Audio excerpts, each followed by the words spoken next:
সূরা বদলাবে দূরের কথা, একটা নকশা পরিবর্তন করে দেওয়ার মতো দুঃসাহস আজ থেকে 1450 বছর পূর্বেও ছিল না, এখনো নয়, কিয়ামতের আগ মুহূর্ত পর্যন্ত আর কোনোদিন পারবে। প্রশ্ন হয় কেন পারবে না? জবাব হলো কোরআনের হেফাজতের জিম্মাদার কে? আল্লাহ। আওয়াজ করে বলেন কে? আল্লাহ। আল্লাহ। আল্লাহ কোরআন দিয়ে তো সহজ করে দিয়েছেন, ছেলে হোক মেয়ে হোক 3 বছরে পারে, 2 বছরে পারে, 1 বছরে পারে, 6 মাসে পারে, 1 মাসেও কোরআন মুখস্থ করে নেয়। আওয়াজ করে বলেন সুবহানাল্লাহ। এই ব্যাপারে আমি আপনাদের সামনে একটা মজার ঘটনা বলবো, উঠে যাবেন আপনারা? জি না। কে কে উঠবেন হাত তুলে?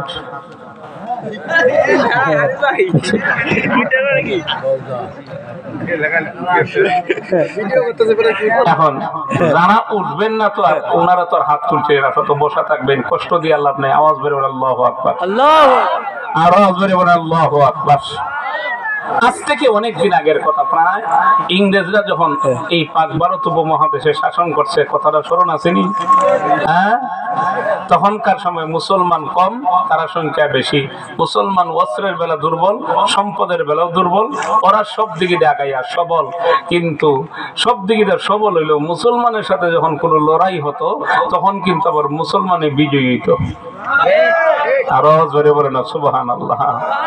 এখন ওরা চিন্তার মধ্যে পড়ে গেছে, মাথা খারাপ হয়ে গেছে, ঘটনাটা কি বুঝলাম না। ওরা সম্পদও নাই, সংখ্যাও কম, অস্ত্রের বেলাও দুর্বল, এরপরও দেখা যায় এদের সাথে মোকাবেলা করে বিজয়ী হওয়া যায় না। নিশ্চয়ই এদের কাছে কোনো দামি সম্পদ, কোনো অস্ত্র আছে। তাহলে একটা আলোচনা করার দরকার। বড় বড় নেতারা মাথাওয়ালারা হইছে, লাল চামড়াওয়ালারা। কারণ বেশি পণ্ডিত হইলে কিন্তু আবার সমস্যা। কথা বলেন ঠিক কি?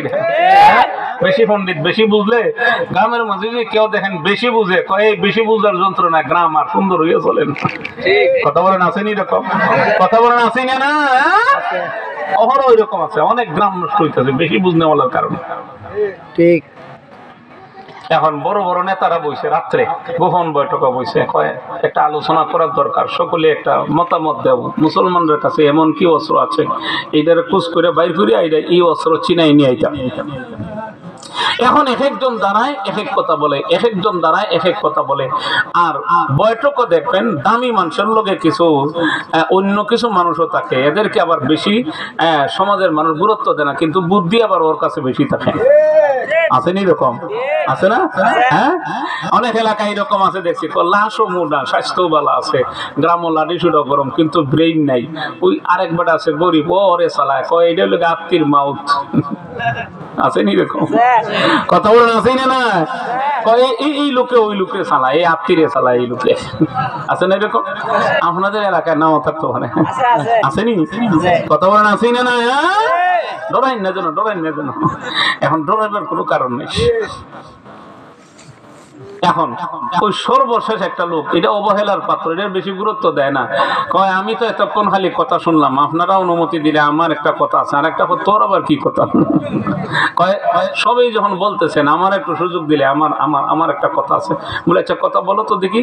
হয় আমার জানা মতে মুসলমানদের কাছে এমন একটা জিনিস, অস্ত্র আছে, এইটা তোমরা কেউই বলতে পারো নাই। আমার জানা মতে মুসলমানদের কাছে এমন একটা অস্ত্র আছে, ওই অস্ত্র মুসলমানদের কাছে যতদিন থাকবে মুসলমান মাইর খাবে না, মুসলমান কোনোদিন অপমানিত হবে না, লাঞ্ছিত হবে না।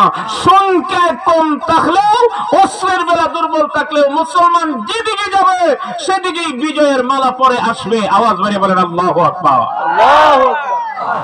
এখন সকলে মিললে হয় কাঁচামরিচ দেখছেন না, 1 কেজি লইছেন, মোটা হানি শশাল্লা আনে একটা, কিন্তু একটারও জাল নাই। ফাঁকি দিয়ে একটা আইসে হেঁটে, কিতা বুঝেন অবস্থা? সর্বনাশ, এটা যে মারাত্মক লাগে।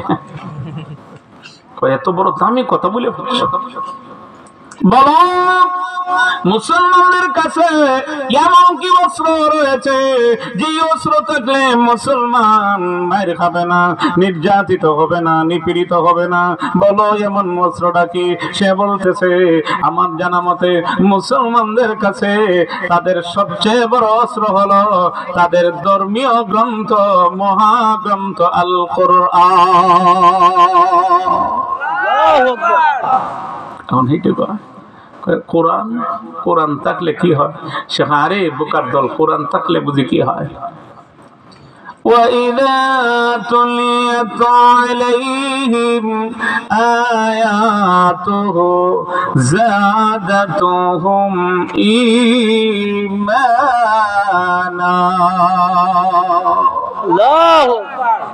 কারণ কোরআন এমন একটা গ্রন্থ যার দিকে তাকাইলেও সওয়াব, পড়লেও সওয়াব, স্পর্শ করলেও সওয়াব, শুনলেও সওয়াব। যত পড়বেন তত মজা। কোরআন কোনদিন পড়তে বেমজা লাগে না। আর আওয়াজ করে বলেন বেমজা লাগে। যত শুনবেন তত মজা, যত পড়বেন তত মজা লাগে, কোনদিন বেমজা লাগে না। মুসলমানেরা, ঈমানওয়ালারা যখন আল্লাহর কালাম পড়ে, আল্লাহর কালামের তিলাওয়াত গুলি শুনে, মর্মবাণী গুলি বুঝে, আমল করে, তখন ঈমানওয়ালাদের ঈমানের স্পিডটা আরো বাইরে যায়। আরো আওয়াজ বের না আল্লাহু আকবার, আরো আওয়াজ বের বলেন না আল্লাহু আকবার। ঈমানের স্পিডটা কমে না বাড়ে? আরো আওয়াজ বাড়িয়ে বলেন। বড় বড় নেতারা বলে যদি তাই হয়ে থাকে, মুসলমানদের কাছ থেকে যদি কোরআনের কপিগুলা নিয়ে আয়, কোরআন আর কোনোদিন পড়তে পারবে না, আতে তাদের ঈমানও বাড়বে না, ঈমানটাও আর শক্ত হবে না। আইন পাস করেছে মুসলমানদের ঘরে, মুসলমানদের দ্বীনি প্রতিষ্ঠান, মাদ্রাসায়, মসজিদে যত কোরআনের কপি পাওয়া যাবে, সকল কোরআনের কপিগুলাকে আগুন দিয়ে জ্বালায়া সারখার করে দেওয়া হবে। কোরআনের কপি যদি না থাকে, মুসলমানেরা পড়তেও পারবে না, ঈমানও বাড়বে না। আমি আপনাদেরকে জিজ্ঞাসা করতে চাই, সকলে মিলে বলিষ্ঠ আওয়াজ দিয়ে আবার জবাব দিবেন। আমি আপনাদেরকে জিজ্ঞাসা করতে চাই, মোহব্বতের সাথে আওয়াজটা বাড়ায়া জবাব দিবেন। এই পৃথিবীর জমিনে যদি কেউ চেষ্টা করে কোরআনের সকল কপিগুলা জ্বালায়া বিশ্বের মানচিত্রে থেকে যদি কোরআনকে মুছে ফেলতে চায়, আমি আপনাদেরকে জিজ্ঞাসা করতে চাই, জ্বালায়া দিয়া সারখার করে দিও কি বিশ্বের মানচিত্র থেকে কোরআন মুছে ফেলতে পারবে? আওয়াজ বলেন পারবে? আরো আওয়াজ বলে বলেন পারবে? না না, পারবে না।